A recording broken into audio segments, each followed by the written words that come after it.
Chapter 9. The harsh light of day or night mismused.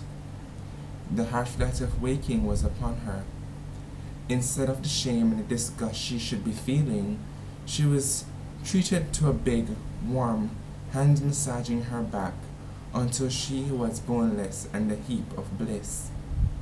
She moaned, her mind dimly registering that the vampire lovers might be vastly misunderstood. Perhaps she was in the know and enjoying early adopter status. I have to go meet with my brother for a couple of hours. Can you content yourself here? Uh-huh, she mumbled. Don't leave. Huh? She wasn't going anywhere. She was too at home and way too relaxed. But he bent down to murmur in her ear. I've left clothes laid out for you. Will you dress for me, Melia? And then he disappeared. Strangely lazy, it took her another hour before she finally got up. She raised an eyebrow at what he'd set out for her, a stiff satin bustier fringed with transparent lace that just covered her nipples, intricate garters, fishnet hose and thong, all in jet black. She shivered.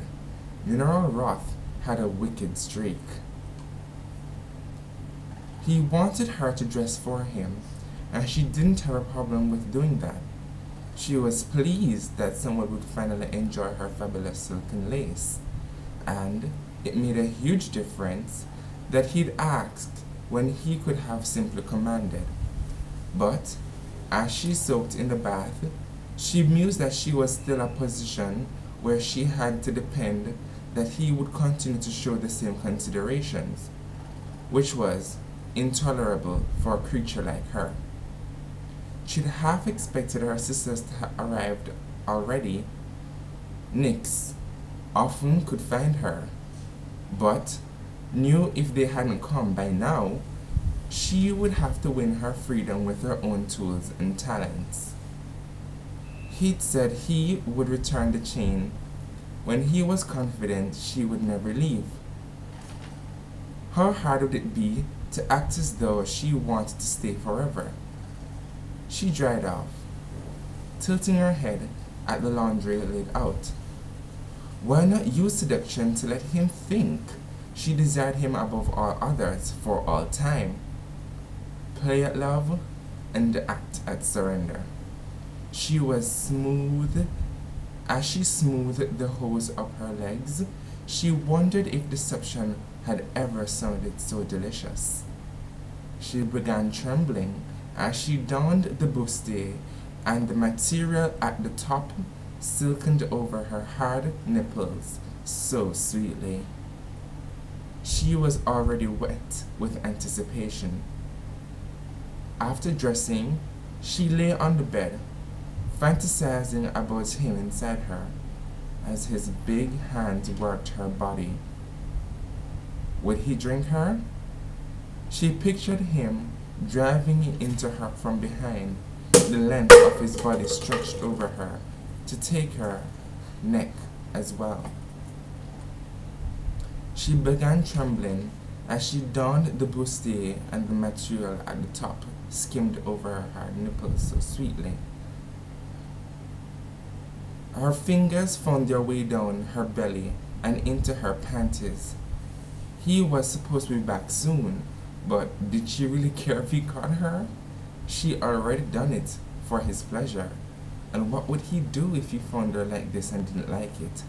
Break up with her? At a stroke on her clitoris, her head back. Her head slid back, and she started arching. Had she ever been so wet? No, not until she'd impatiently waited for vampires in a vampire's lair in tight black satin to seduce a warlord. Her eyes closed, and her legs fell wide as she ran her finger lower When she opened her eyes, half-lidded, she found Roth staring at her from the foot of the bed. Couldn't wait. His voice was husky, his eyes dark. He was already ripping his clothes, his shaft bulging against the material of his pants. She shook her head. Roth had known his miss was pagan, but she'd never truly looked it until he found her pleasing herself in his bed in black hose, garters, and satin, legs spread with abandon, her glorious red hair haloed out along the pillow, and her hand was in her panties, delicately stroking her sex. She hadn't stopped at his arrival. I couldn't have dreamed you'd be like this. I believe I'm dreaming now. She arched her back. Were you thinking of me? Say yes. He didn't think he'd ever wanted to hear anything so badly.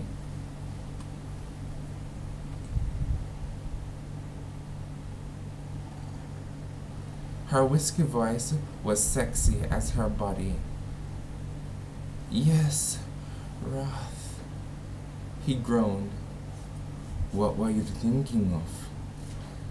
Of you drinking me while you were inside me, she said, moaning the last words. Craving to bite too? Gosh, a dream. She licked her lips. In a dream, do you make me wait for much longer? You want this freely. He reached to unbuckle his belt, surprising to find how difficult it had become. Finally, he just tore it apart. Her hips rolled in reaction. Yes. No games. No, she panted.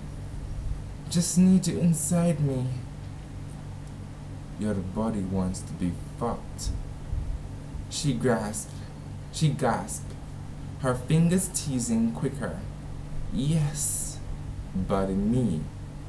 Yes, she moaned. He anticipated it would take months of planning to wear her down until she truly wanted him, and they would have to play at commands and power. Yet here she was stroking herself in his bed, and she awaited his return. In his bed, waiting. It was too impossible, and he grew suspicious. Convince me. Her gaze flickered over his face, her eyelids heavy as she slowed. Sensually, she drew her fingers away from herself. She rose and sauntered to the wall, then tugged aside the flimsy string of her wisp of an underwear. Without a word, she simply spread her legs and leaned forward until her forearms rested against the wall. Then the position raised their ass and bared her lush sex. He rasped. You make a compelling argument. He was overwhelmed by the sight of her flesh, waiting to be filled, and by the fact that she began this, had masturbated to thoughts of him fucking her. He kicked his boots off, ripping his clothes away, then stood behind her. He slipped his thumb into her tightness, briefly closing his eyes to find her so luscious and so slick. Her entire body was trembling, which affected him so much.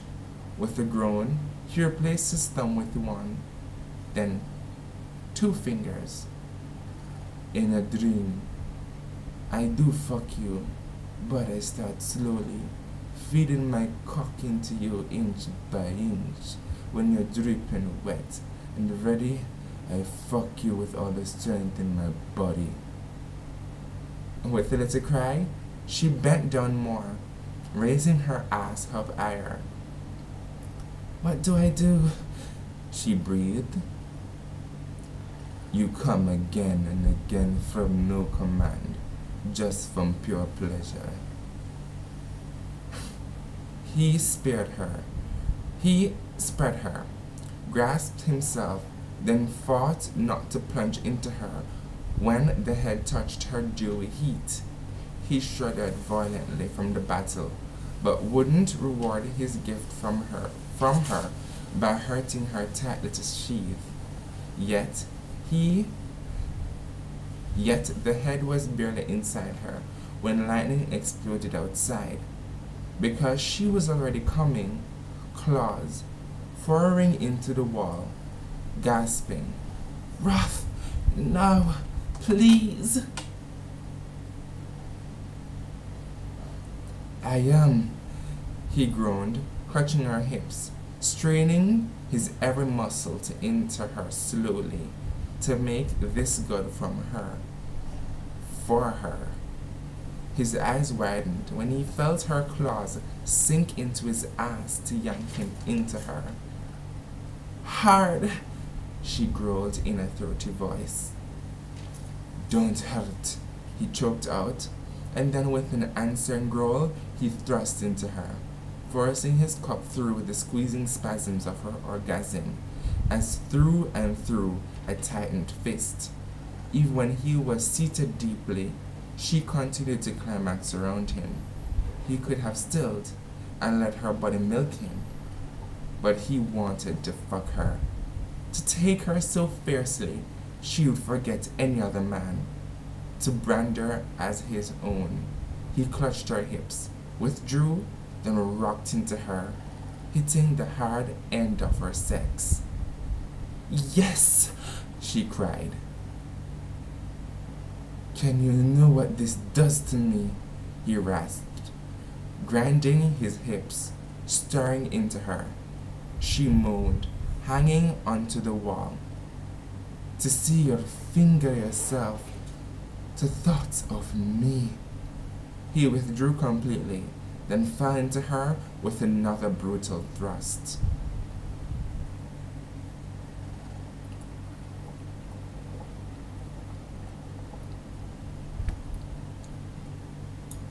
"Oh, wrath, yes, oh God!" She came again, suddenly, the manner shaken from the lightning. "Drink!" she sobbed to his disbelief. "Oh God, please drink from me!" He ripped the lace to bare her breasts, then covered them with his hands, fingers pinching and tugging her nipples as he pulled her to his chest. "You want my bite?" "Yes," she moaned. "As much as you want my cock?" "Yes, wrath, put everything in me. Yes, yes, yes," she repeated, panting between her words, shoving and circling her hips back into him. His fangs pierced her skin, just as he thrust. She cupped his head to her neck, hard, so he wouldn't stop, then came again, moaning his name so that he felt her words as he bit her. He didn't stop, just snarled into her skin as he ejaculated, mindlessly grinding against her, hands squeezing her heavy breasts. Her blood scorched inside him as he pumped his cum into her, wave after wave. Afterward, when thought returned, he caught her up to his chest, because she was unsteady, but then, so was he. He withdrew slowly, then scooped her into his arms, crossing over to the bed. When he gazed down at her, he saw her eyes were silver, and her lips were curling into a smile. He stared, still disbelieving. "Like that, didn't you?" She nodded. "Want more?" he asked as he tossed her on the bed. In answer, she went on her knees, pulled aside her hair, and offered him the unbitten side of her neck. His voice was ragged with lust. "That wasn't quite what I had in mind, but we can work something out." The more hours towards dawn drew, that they spent licking, fucking, and both of them biting. The more overwhelmed the mind-boggling pleasure was, the less he could believe that this was his bride, happily, oh no, aggressively partaking. And at the end of the night, he stared down at her in puzzlement. He didn't know which facet of her he liked better. The siren in black satin that made his cock and fangs ache for this angel with her bright red hair spread across the pillow, who made his chest ache. She brushed the back of her fingers along his face. Wrath, I want this to grow naturally between us without the chain. She whimpered up at him. Vow, you'll give it back to me in 2 weeks' time. Just give us a chance. Give me a chance to want this freely. He wanted to believe in her, and, of course, in himself, that he could convince her to stay. He'd already wanted to command her to close her eyes and open her palms, and then see her face lit up once he poured the chain into them. 2 weeks to win her. Yes, Melia, I'd vow it. Nothing in his human life or his vampire existence had prepared him for living with a Valkyrie. Miss had boundless energy, and she was power personified. And she exuded an almost otherworldly sensuality that set his blood on fire. Each night he traced her to different locations just to make love to her.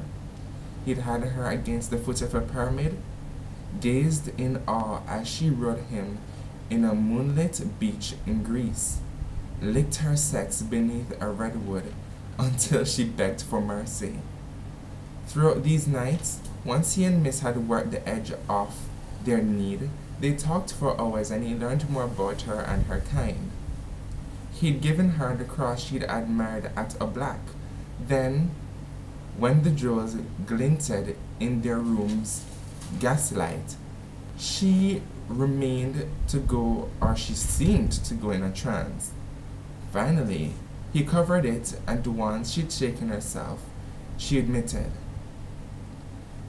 "We all inherited Frey's acquisitiveness. Shiny things, jewels and gems. We can't tear gaze away without training ourselves for years. And sudden glittering things sometimes are just simply irresistible." Wrath had inwardly cursed that she had this vulnerability. He thought the Valkyrie were almost perfect creatures. No need to eat, immortal, strengthening with age. But he'd since learned that they were one of the few species of the Lord that could die of sorrow, and if one was weakened by the other, they suffered since they were all connected with a collective power. He couldn't always be there to protect her, though he tried to use the chain as little as possible. He'd whispered to her as she slept that night that she would no longer have these weaknesses. Wrath would have been content to hear only about her, but she'd been surprisingly curious about his past. He found himself relieving things or revealing things that he had never had to anyone else, yet feeling unburdened from it. He told her of the pain he and Murdoch had felt to return home and see their other 6 siblings and their father dying of plague. Mist's eyes had watered as he'd spoken of the gut-wrenching decision to make them drink. Then came the agonizing vigil as they wondered if their family would be reborn. Any of them. In the end, they'd lost their father and sisters, but regained their 2 brothers. The night he had died seemed to fascinate her, and she repeatedly asked him to tell her the tale of how he'd make demands of Christoph. She never failed to tell him how proud she was of him. but the comment had made him feel particularly uneasy. These days, there wasn't much he was proud about. He avoided Christoph, telling him little when he did meet. He was coercing with his bride to stay with him, and he suspected that if at the end of the 2 weeks she wanted to leave him, he'd break his vow to her in a heartbeat's time. So, he sought any hint that might tell him how she felt and what she might decide, and at times he was optimistic. When they fought mock battles and game based on military strategy, she seemed to enjoy herself and to like the fact that he always beat her. She wasn't a strategist, and she explained to him she was frontline badness or badassness, but she appreciated his talents. One time she had stood and slid over to straddle him, placed his hands on her breasts, and as she slid down his shaft, she whispered in his ear, "My wise warlord, you make my toes curl. You're so good." He shuddered violently and had to fight not to come in an instant.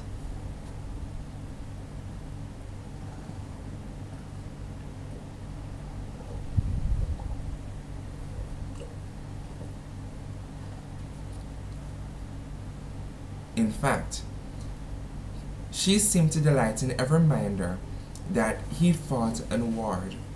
She admired his sword, eyes widening at the considerable weight of it, only to narrow on him a grow silver with want.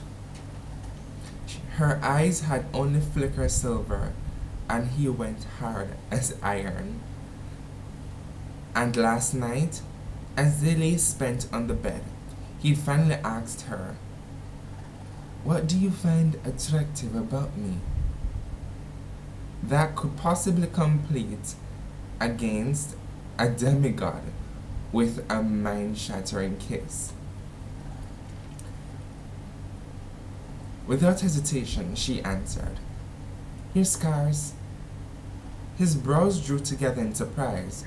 "What? Why?" "The evidence of the pain you've survived.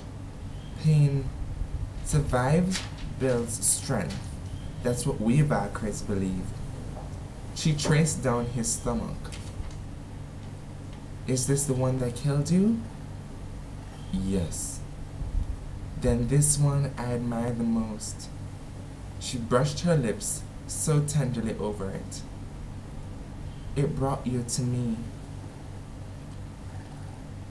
But this contentment was never whole. He'd never been in love, didn't believe he'd even slept with the same woman twice. Yet now he wanted everything from this pagan immortal, was sick with wanting her. He wanted to strip her soul bare and make her give her all, herself, all of what she'd been in the beginning before time had twisted her. His dreams remained of her past, preventing him from falling for her completely, though he thankfully never seen her making love to another, and for some reason he believed he never would. He drove himself mad with the mere idea of the lovers she'd taken into her body. He made himself crazed, wondering how he could compare to them. Each wicked thing she did to him, that he had staring at the ceiling in agony of pleasure and shock, had made him wonder later whether she'd learned it from someone else. How had she was 2,000 years old. One bedmate a year, 2 a year, maybe a lover a month? And how could he compete with the gods? For her, she was a creature so passionate and so beautiful, it was clear she'd been made to be loved by one of them alone. The dreams kept him from believing and falling into the life they could share, the life he wanted so badly he could taste it. and now he could compete with gods for her. He dreamed as he slept and took no succor from it, growing weary of each day, though her blood built his muscle, making him physically stronger than he'd ever imagined. Each sunset he treated her coldly, so she asked about his dreams, but every sunset he lied. She wanted to accept his reassurance, so she smiled over at him from her window seat. Her smile could bring down an army, probably had. What he thought he was any match for it. My apologies, missed, though as he gazed down at Roth, she thought, rolling her hips upon him, but she was enjoying the hell out of this vampire. Her eyes were so fierce, his gorgeous, sculpted muscle rigid beneath her claws, and she leaned forward to cup, as she leaned forward to cup her breast into his mouth, he suckled and groaned along her nipples as he tensed to come, and when she exploded, he shot hotly inside her. She felt limp on top of him, loving it, when he put his arms around her and clenched her into his chest as he shuddered for long moments afterwards. When he finally let her go with a kiss, so he could dress and leave for a black, she said, "Okay, Ralph, I'm done with being your dirty little secret out here, but for now, I can't just sit in this room for hours when you leave." "What do you need, my love?" he asked, piling her curls atop her head. He seemed fascinated by her hair, always touching it. Wait, did he just call her love? Cool. "Do you know what an Xbox is?" "No?" "Well, your bride has a teeny little addiction to it," she said. She wrote down the model of the console in the game she wanted as he showered and dressed. Just before he traced, she took his hand and gazed up at him solemnly. "Bring this back for me and you might as well had slayed a dragon."